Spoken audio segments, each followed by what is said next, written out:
Thank you very much, Professor Dr. Majila, and thank you very much to all the participants and colleagues.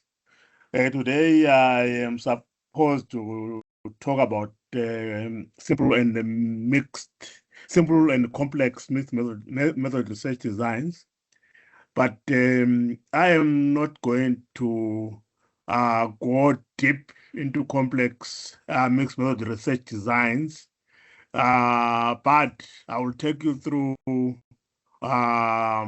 the core designs because the complex designs are based on the understanding of the core designs. And in most projects at this level, they don't require a complex mixed method research design.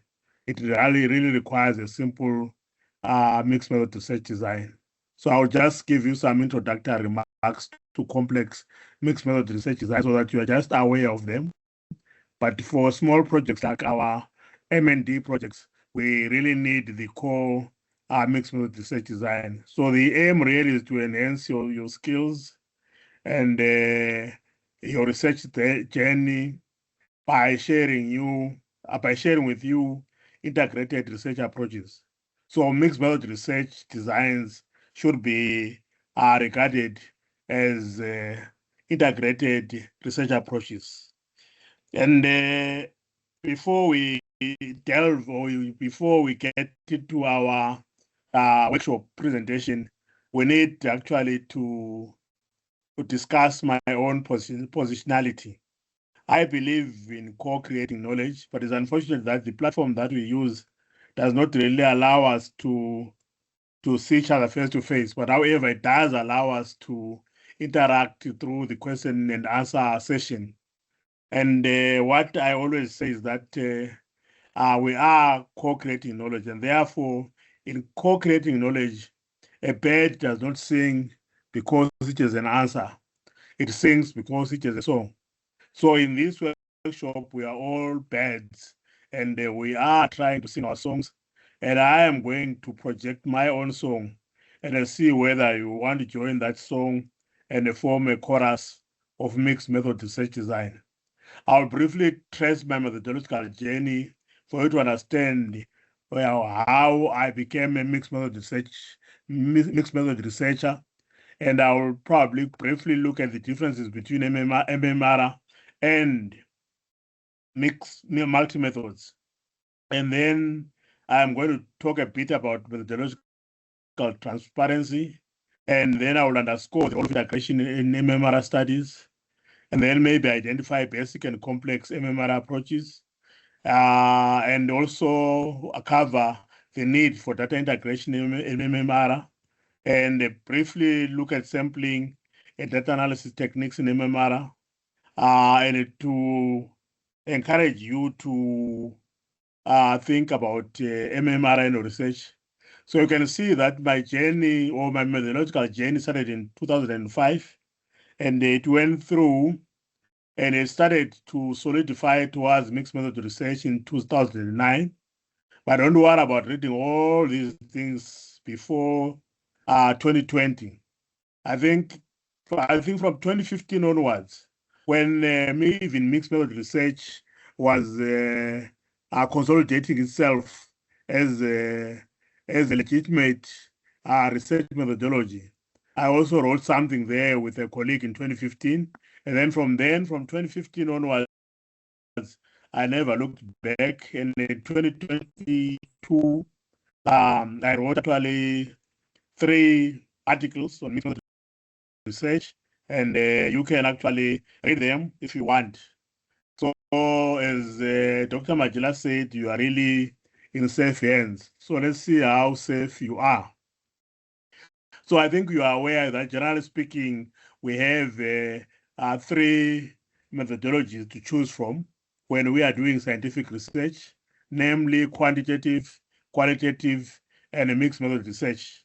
And I'm sure you are familiar with the quantitative and the qualitative mixed method research approaches because, you are familiar with the quantitative and the qualitative research approaches because these are traditional research approaches that we have used over time.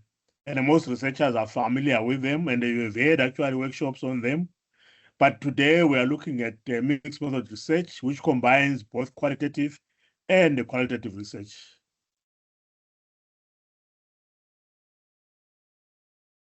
And if you look at mixed method research, you will see that it was as a result of the coming together of the positivist and the interpretivist paradigm. The positivist paradigm is the one that informs quantitative approaches, and the interpretivist paradigm is that informs qualitative research. And our mixed method research is informed by pragmatism, which supports methodological pluralism. So it means that if we are talking of methodological pluralism, we are saying we are using more than one methodology. In this case, we are using qualitative and quantitative methodologies. And the reason why we like this design is because it offers philosophical flexibility.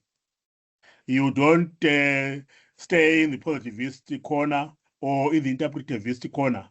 You combine the two corners to come up with a superior result of your study. I put together this diagram just to show you where these two or these three paradigms stand. So if you see that at where my arrow is, I don't have a point, I'm sorry, there's paradigm there, which is our philosophical foundation. And the paradigm generally has got two aspects, though there's another third aspect here, which is ethics and axiology. I normally focus on these two for us to actually understand how we come to mixed method research. So you can see that they are positivists and pragmatists and interpretivists. And we are pragmatists. That's where we are today in the middle here. We are mixed method researchers.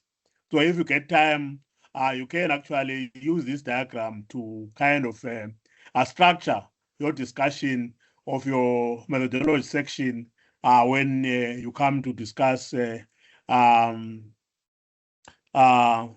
what research, design, and methodology you are going to use in your study.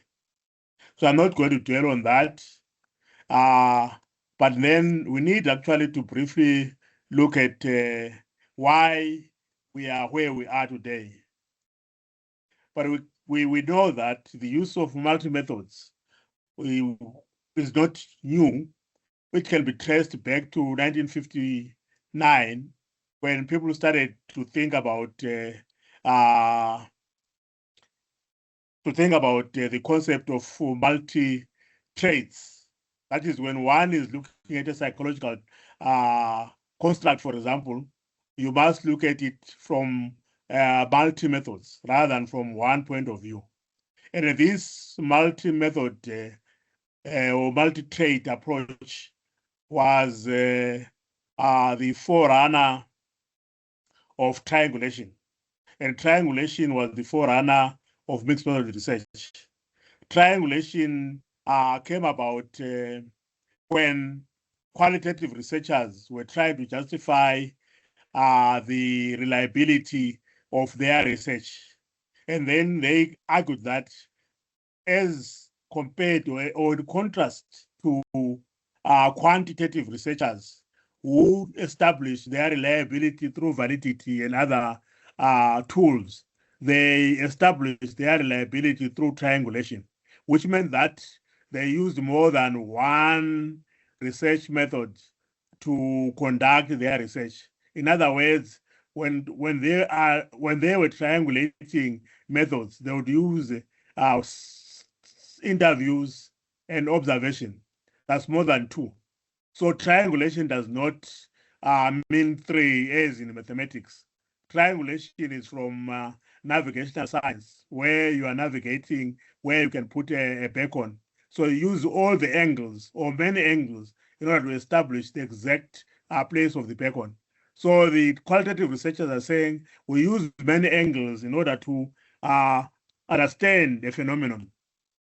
And then the quantitative researchers realized that this was a powerful way of validating their findings. So they also adopted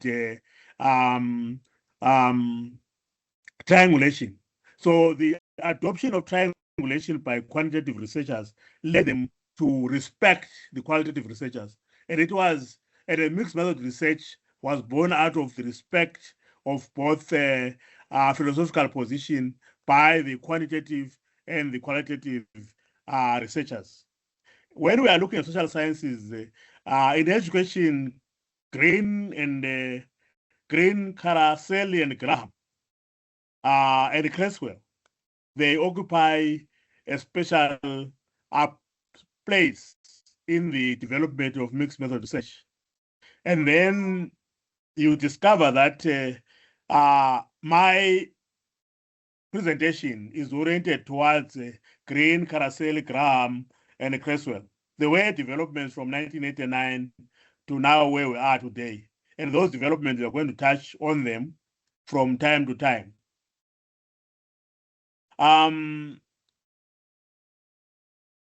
What we should understand is that we no longer use the term multi-method.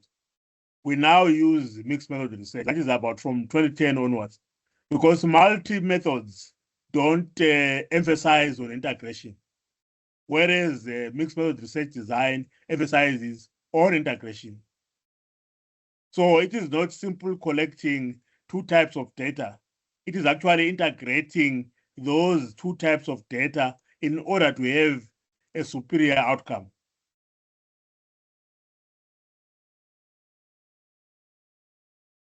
So by definition, mixed method research blends qualitative and quantitative methods to enrich research insights and understanding. And as I have shown the historical development, it evolved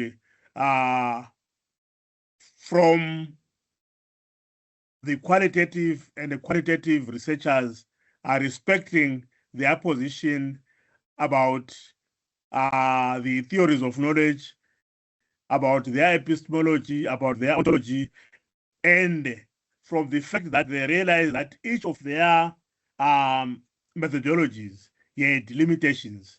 So therefore, the single methods had a lot of limitations. As you are aware, for example, if you use quantitative methodologies, you may not be able to explain certain things about the phenomenon you are studying.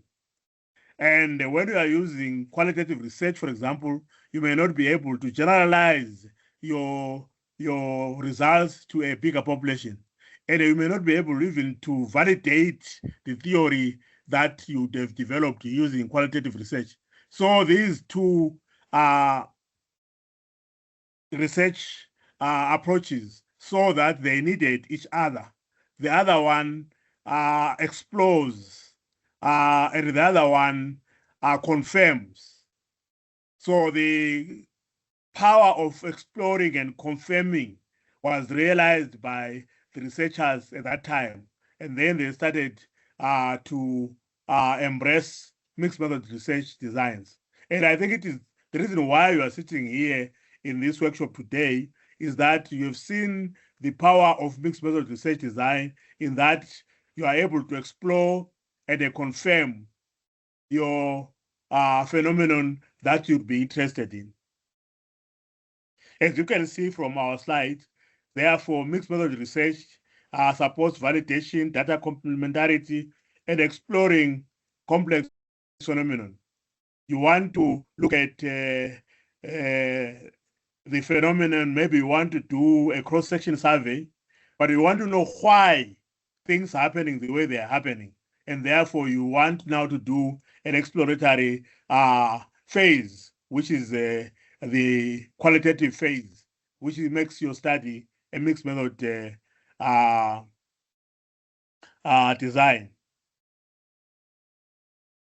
Of course, we are going to show that integrating diverse data poses a lot of challenges. Remember, we are using quantitative and qualitative approaches. So the quantitative approach would yield quantitative data, and the qualitative approach will yield qualitative data. So at times, integrating that data can be problematic. So the questions that should inform the selection of MMR are the following. So in other words, we should not use MMR because we have attended this workshop, or our colleagues have used it in their research, or our supervisor is saying we should use it. What we should ask ourselves is this topic best approached using MMR? Can I not actually be able to effectively address my research question with using qualitative or quantitative without using MMR? And then you ask yourself, what is your philosophical stance? I think we saw that there are three philosophical stances. One is positivism, the other is interpretivism, and the third one we say pragmatism. And I check my choice of words. I didn't say pragmatism is a paradigm. I said it is a philosophy. It's a philosophy. It's a philosophical foundation.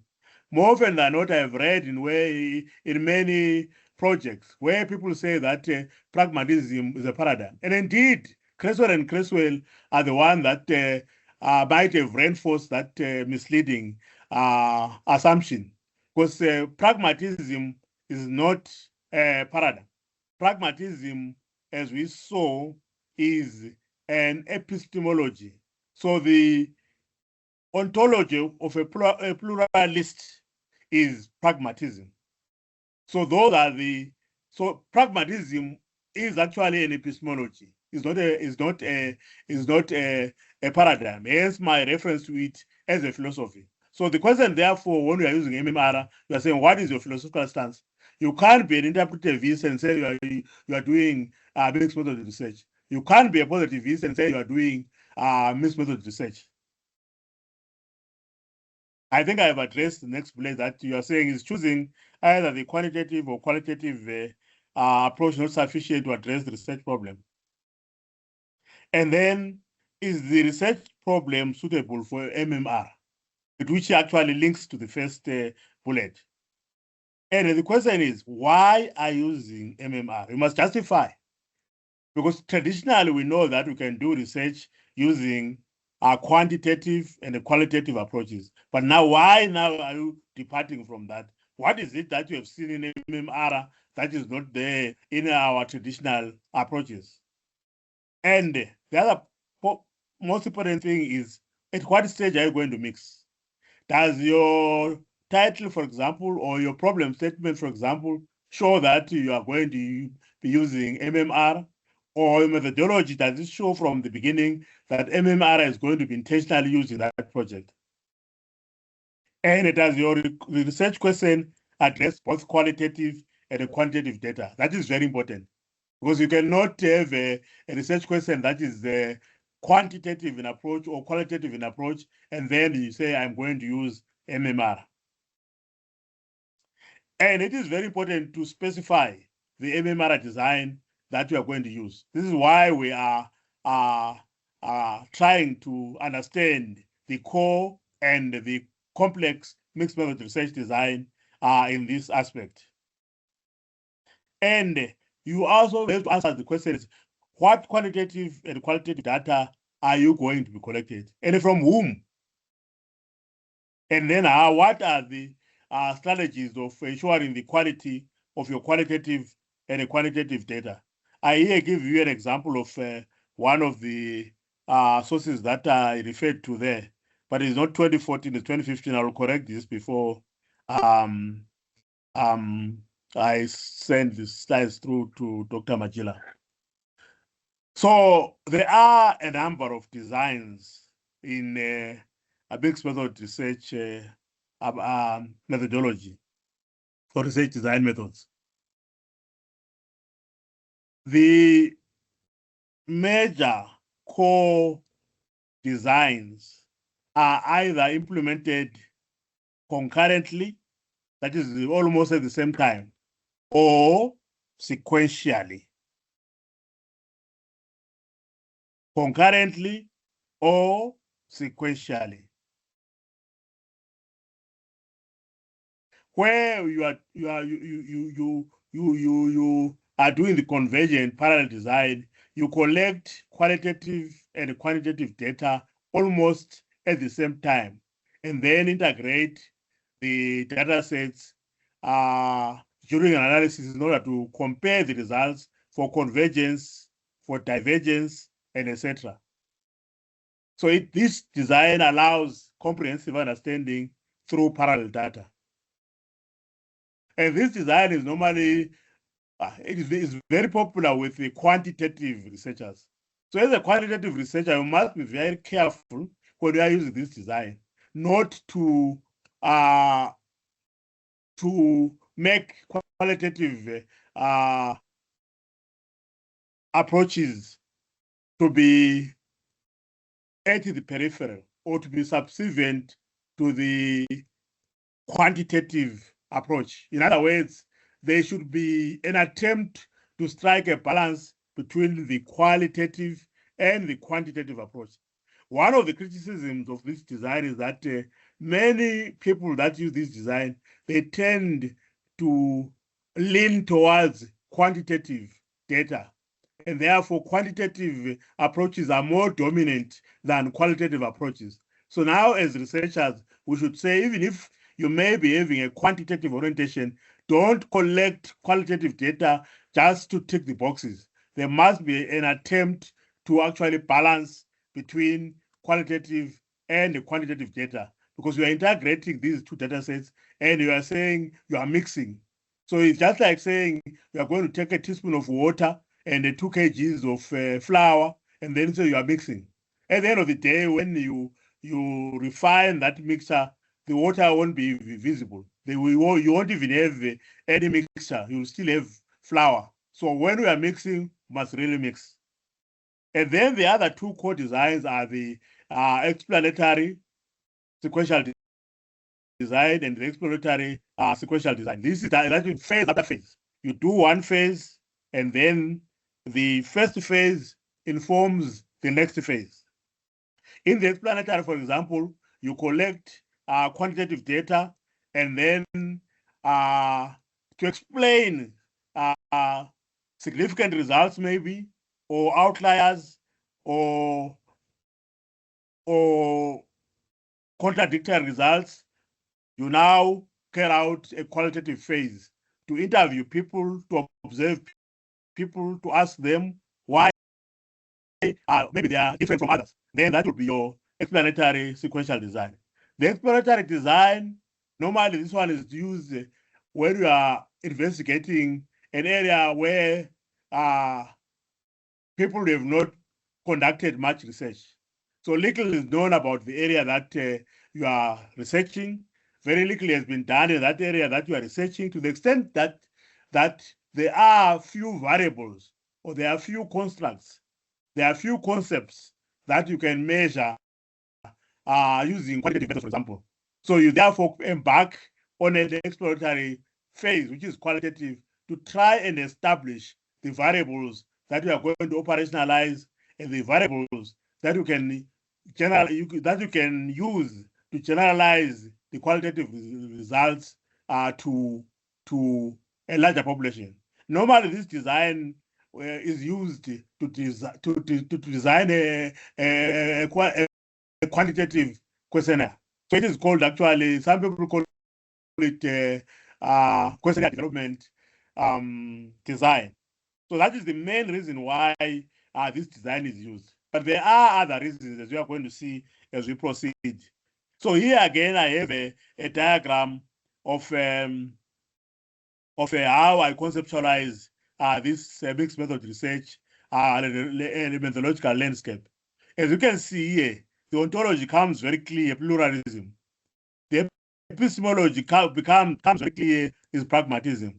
So pragmatism is a philosophical stance rather than a paradigm. But combining pluralism, pragmatism, axiology, or ethics, then you can start talking about a paradigm.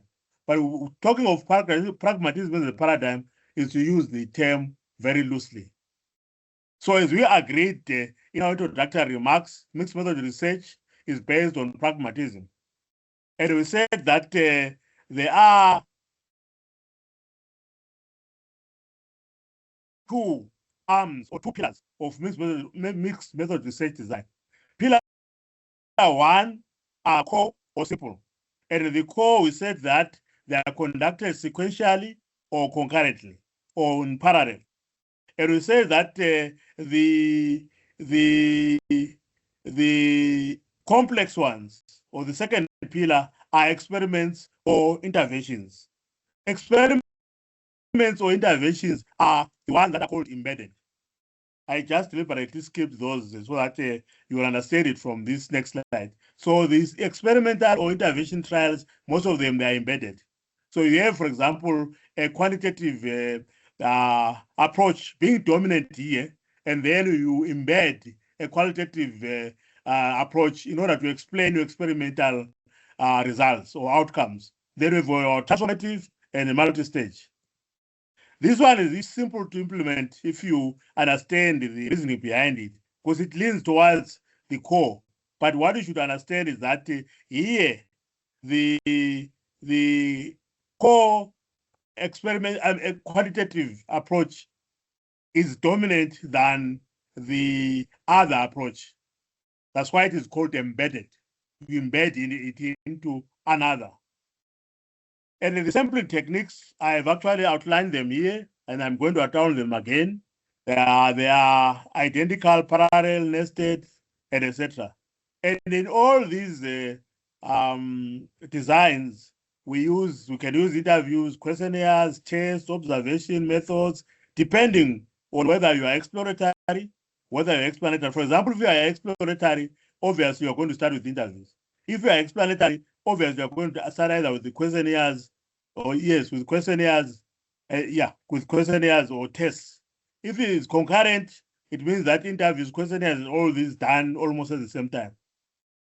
And then, of course, we must be transparent on how we use mixed method research. Again, here I give you an overview in case you have forgotten what is in that diagram. As you can see here, the design type, convergent, parallel, integration, the timing is concurrent. Integration is normally during interpretation. The explanatory sequential is sequential as it is suggested, and integration is done after the qualitative phase.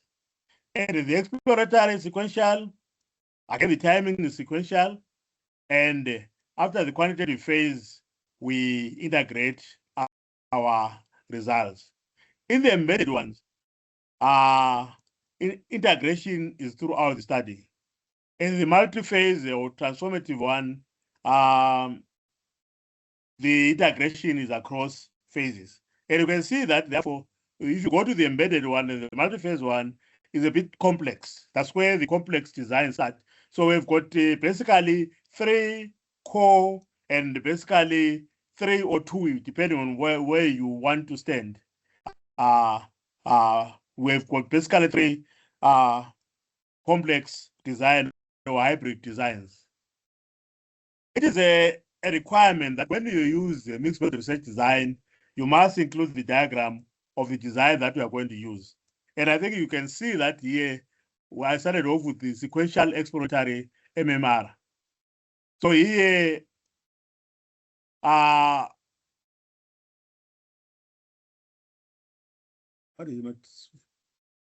so the data is collected sequentially, yes.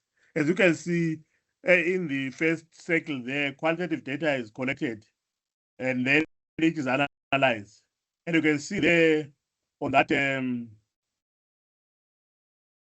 second section that, as I said in my introduction, that this design is used for instrument development. It can also be used for theory development. Some of you who are qualitative researchers, you are familiar with, for example, with grounded theory. Grounded theory is a design in qualitative approaches, which is to develop a theory. So you can use grounded theory to develop a theory, and then you test that theory using quantitative approaches. So you can see that, therefore, in this design, you collect your qualitative data, analyze it, then you develop your instrument, and then you you can also develop your theory depending on the aim. And again, you can use this phase to identify your sample, to say, whom am I going to start after this, depending on what variables you have gathered from instrument development. Then from there, you go to, oh, sorry, I don't know what I did. And then from there, you go to quantitative data collection. So you now have an instrument, and then now you want to generalize those results to the population, or you now have an instrument, you want to test, you now have an instrument, you want to generalize the results to a larger population. Or now you have a theory, you want to test it or validate it. And that is your sequential exploratory MMR design. Then from there, the other one that is implemented sequentially is the explanatory one, where the qualitative component follows the quantitative phase. So you start with the quanti, followed by the quali. Quantitative data is collected first, and to address a quantitatively oriented research question. And then from there, you collect qualitative data to explain the quantitative findings. You can have follow-up interviews to help explain, for instance, any deviations from the norm, any significant results, or non-significant results.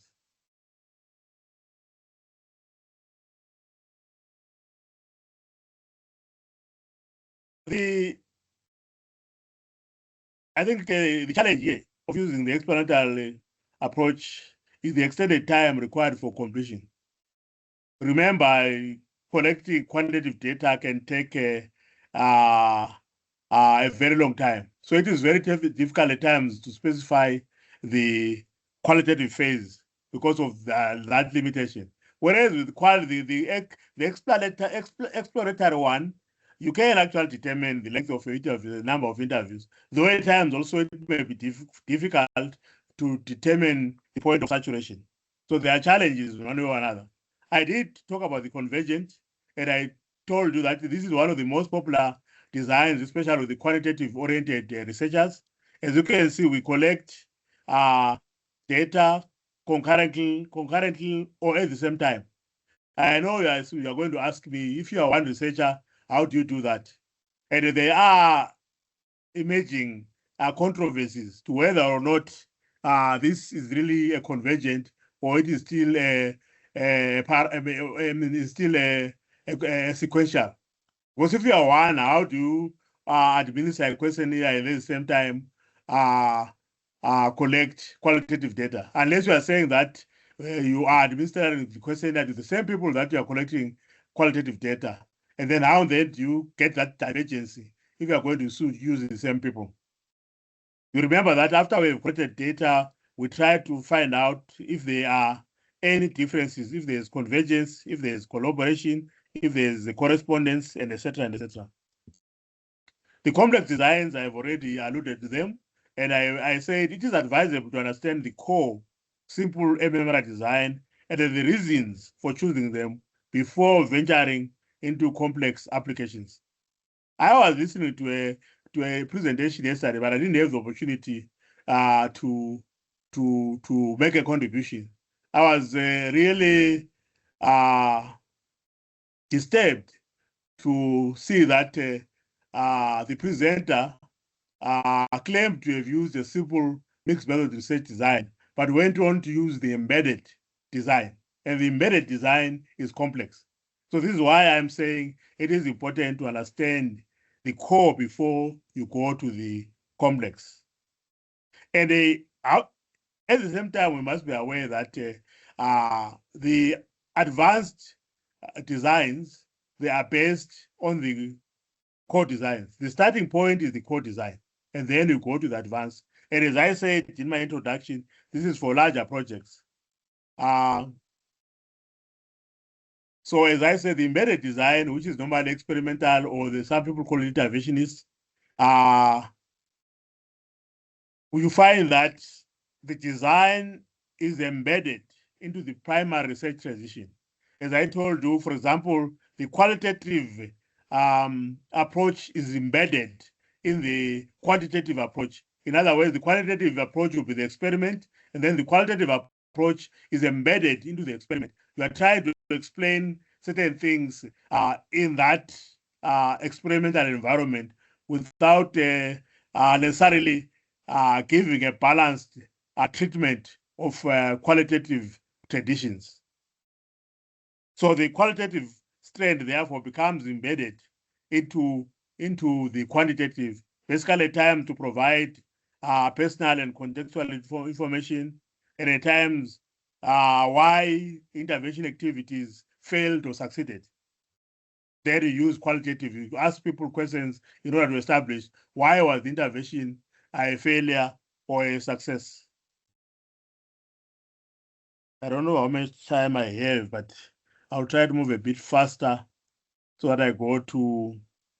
Then the transformative agreement, a transformative design is whereby the theoretical perspective influences all decisions on how you are going to mix or to design. And it was popularized by people like Mertens.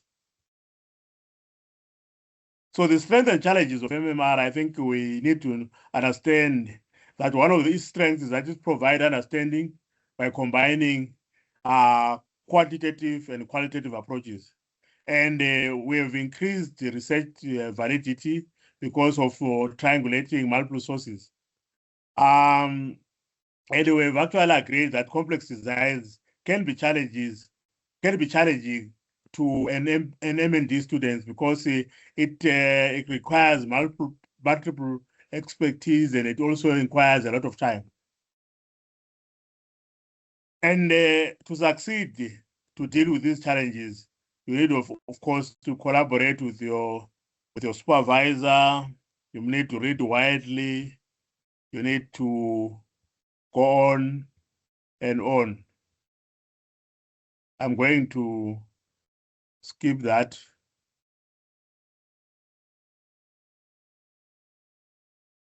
Let me see this one.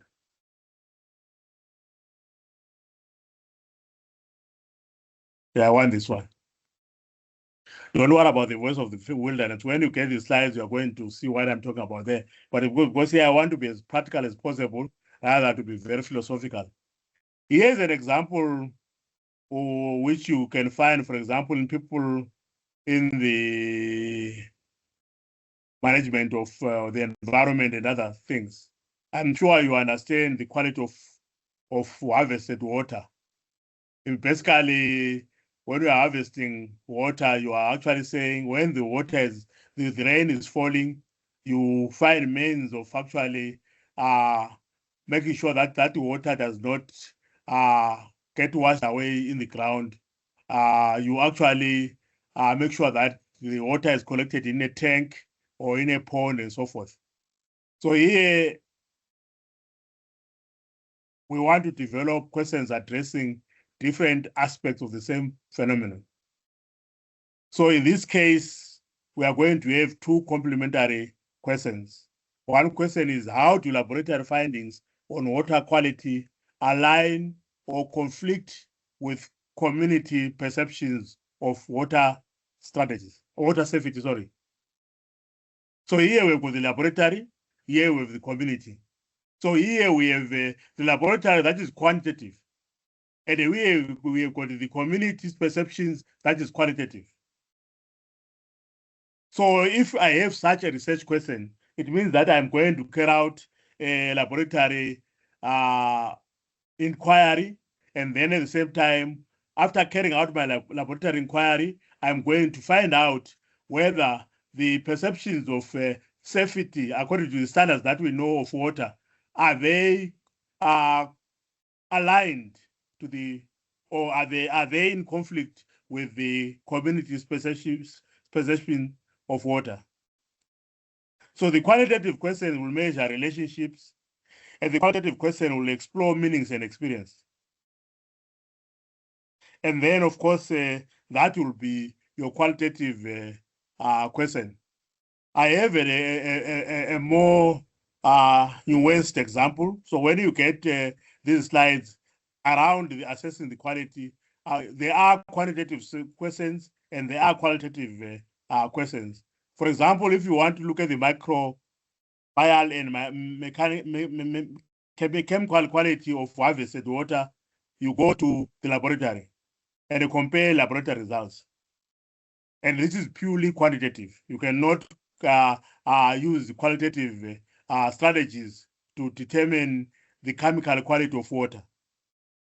And to see the variation of the quality of water over seasons, you cannot do that qualitatively. You have to do that statistically. So it's a quantitative one.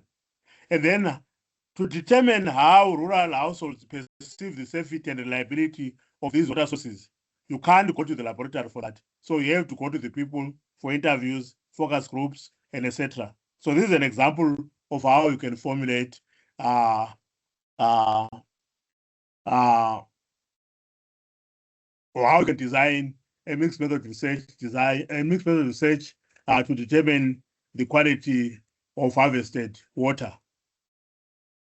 So when you are sampling in mixed method research design, you still use the traditional quantitative sampling methods and the traditional qualitative sampling techniques. You remember that quantitative will rely on probability techniques like random and stratified, and then quali, we generally rely on purposeful. But the most important thing is you must integrate the sampling strategies. In other words, you must show the relationship between these sampling strategies. Is the relationship, for example, parallel? Is the relationship, for example, nested? Is the relationship, for example, multi-level? This will actually help you. Remember that with the quantitative researchers, they have a threshold of a sample that they would say represent data that can be analyzed. But once you are using mixed method research, you are not longer focusing on the size of the sample per se. You are now focusing on the relationship of the sample rather than their sizes. And that's why representativity comes in. And when you are sampling, you must consider, of course, your sample size, recruitment, ethics, and the responsible sampling decision. Here, I explain what I meant by, if you remember, if I refer to nested sampling, I refer to multi-level sampling, I refer to sequential sampling. In multi-level sampling, for example, sampling occurs at different levels: individual, community, institution. And then parallel, quantitative and qualitative samples are drawn independently, but concurrently from the same population to allow comparison and integration. So the rest you can actually try, and because I'm giving you just the appetite, and then I summarize the sampling techniques I have given you in theory with the example of assessing the quality of harvesting rainwater in the Eastern Cape. So you can see in a parallel sample, the quantitative and qualitative samples are drawn independently, but concurrently from the same population. This allows simultaneous data collection and it supports convergence. So in other words, I'll survey households for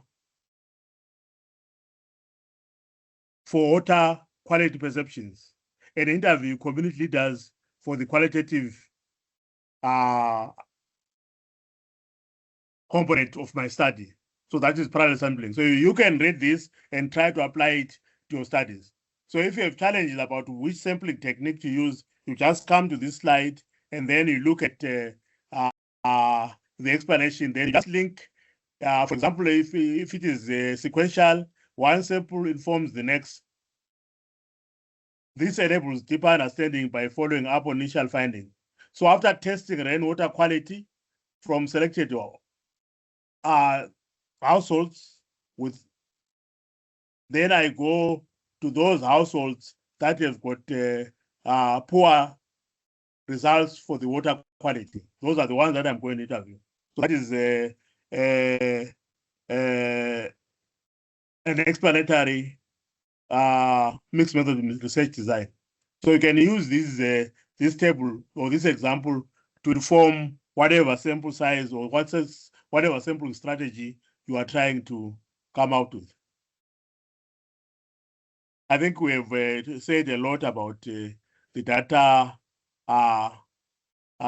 collection. So let's quickly go to data analysis.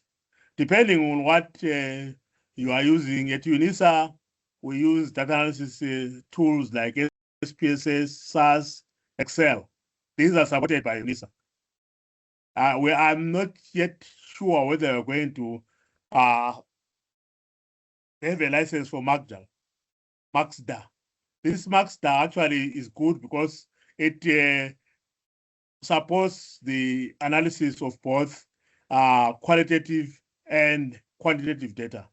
So I'm sure I will speak to Dr. Majila as the gatekeeper of these licenses to see whether going forward we must acquire the license of MX QDA, because it actually allows you to analyze your data in an integrated way.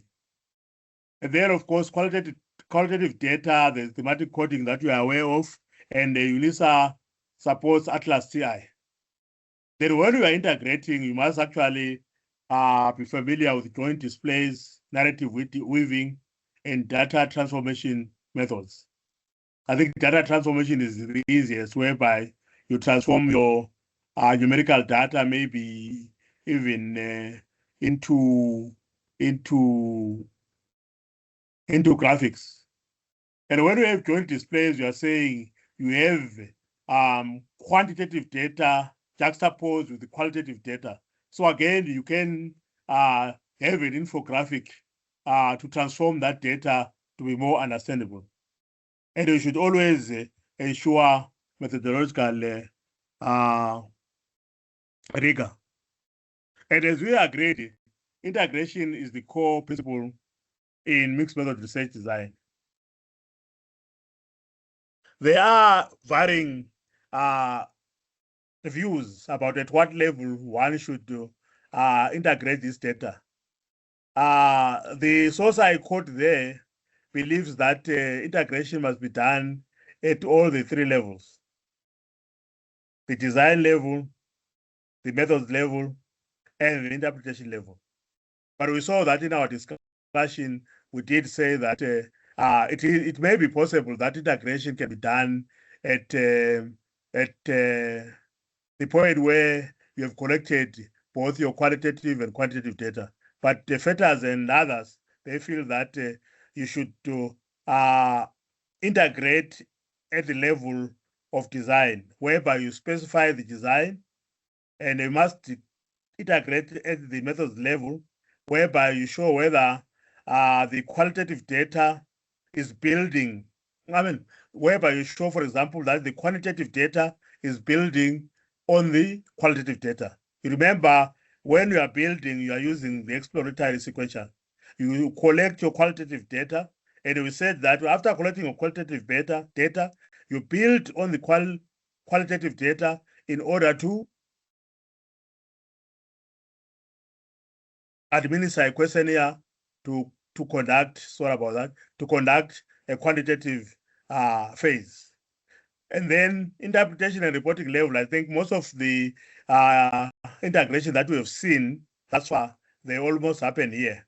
So you must, this one is very easy to specify, we have agreed, but at this level, you must actually say, I am collecting quantitative data in order to use it to determine the sample for the qualitative data, and also to explain my quantitative data. So I'm explaining my quantitative data. That is some form of building or connecting, etc. Here I talk about the 4 ways of integration. Time is not on my side. I'll skip that. What I want is go to an example of a study framework for this is also to guide you. I think I have some 10 to 15 minutes or so. I'll try to rest through this one. So obviously, in your project, you have an introduction. And a good introduction, I've always emphasized that in your first sentence of the introduction, one or two constructs or variables or phrases in your title must appear here. And the introduction identifies the research gap and clearly states the purpose of the study and the key questions guiding the study. And here also, you may want to show that you are going to be using a mixed method approach. But this is an introduction, an overview of all your study. So if it is in a research proposal, that will be the approach. But maybe if it is in the thesis itself, the justification of the methods may come in your methodology chapter.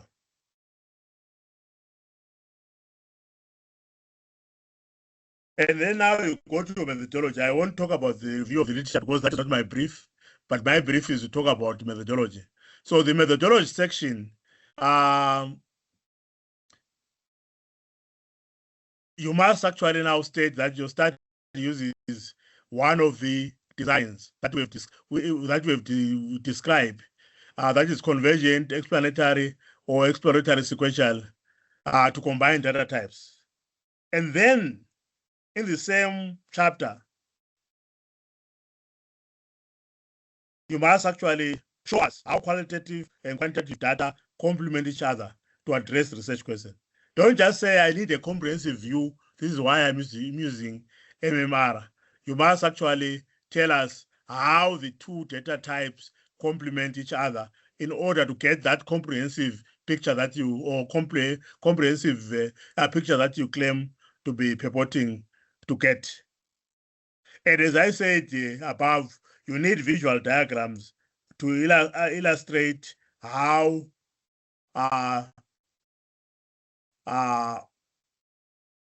the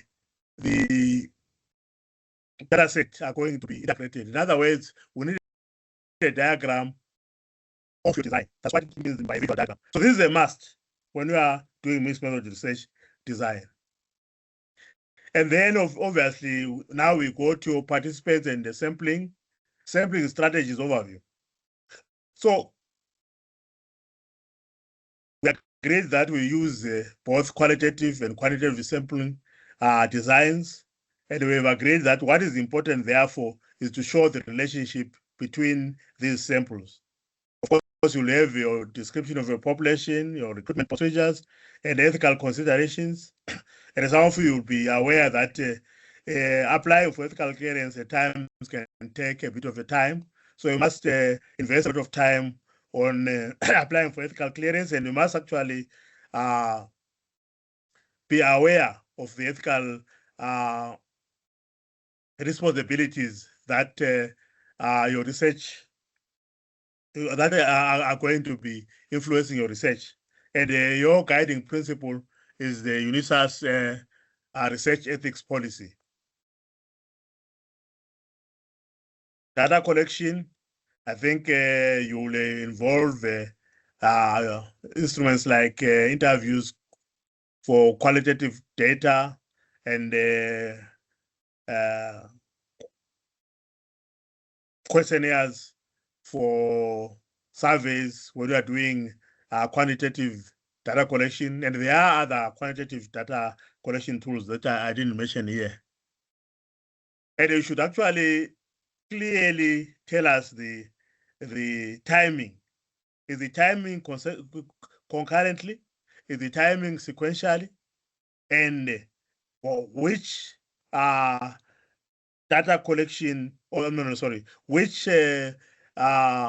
which data collection approach is going to be used? Is it a quantitative approach or a qualitative approach? Which phase is going to take priority? Is it the qualitative phase or the quantitative phase? So you must clearly specify whether data is collected simultaneously or sequentially. That is obviously going to be detected by the design that you specify above. And you must clearly describe your methods so that you enhance transparency and the replication of your study by others. And therefore, you must actually also integrate both types of data, ensuring a thorough and well-rounded study. The analysis methods, I did mention that because I'm just giving you a framework that you can use. It actually is based on the presentation that I made above. So quantitative data analysis, you must try to do your statistical tests. Try at this level now, because of the sophistication and the development of technology, we don't expect you just to give us descriptives, that rudimental approach to data analysis. You have many tools now at your disposal, so we expect you to do better than we used to do ourselves when we were doing our projects. Because I read some of the theses, they were written at the time when I was actually doing my PhD. They are not written in the 21st century, in the age of technological advancement, in the age of AI and other emerging technologies. Then qualitative data analysis, again, we said we must use a kind of computer application software to code and get the themes from our data. And then we agreed that integration, if you go back to the slides, you'll see what merging entails, what connecting entails, what embedding entails. So you can choose between these. It's very rare for a study to have all the three. You may have a maximum of two, and at most you can even have one. And then joint displays, tables you are familiar with. But now we need the sophisticated tables. As I said, you may have a cross-tabulation of statistical data and thematic data from your qualitative strand, depending on which design you are using. And that will show that you understand. I think ethical approval, I've touched on that. And as I told you, I have some few points here because ethical approval at UNISA has proved to be a challenge, though there are strategies to address it. And when you come to it, you will see it. Then there's the element of findings. Again, your findings, depending on which ones you are looking at, you look at your descriptive analysis, and then your inferential test, which I said shows a high level of statistical understanding, where you illustrate, observe numerical trends, supporting data objectives, and research questions. And the qualitative finding, obviously, you have your summaries, the key themes, and then you use illustrative quotes, and they underline the word illustrative quotes. Many people think that analyzing qualitative data is just giving a verbatim quotes. You must only use quotes that are illustrative of the analysis that you would have made. And then there should be also narrative depth, and also show how qualitative findings offer or complement or offer a fuller understanding of the research problem. Then you integrate your results, as we said above. We said we can use joint displays. We said we can look for convergency, divergency, and complementarity. Then, of course, you have your discussion, and there you are now interpreting your results. You show how your combined results answer the study questions and they relate to theory, which is the existing literature. You also explain how using both qualitative and quantitative methods led to deeper insights. Highlight challenges faced in data integration, for example, and other challenges. And then what are the implications of using this design to future research and the directions for further investigation? Then obviously you have your concluding chapter where you have the summary of your contributions, depending on which discipline you are in, where you have the value of the mixed method research, study impact and relevance, that is your contribution. And then, of course, your list of references. Then we conclude.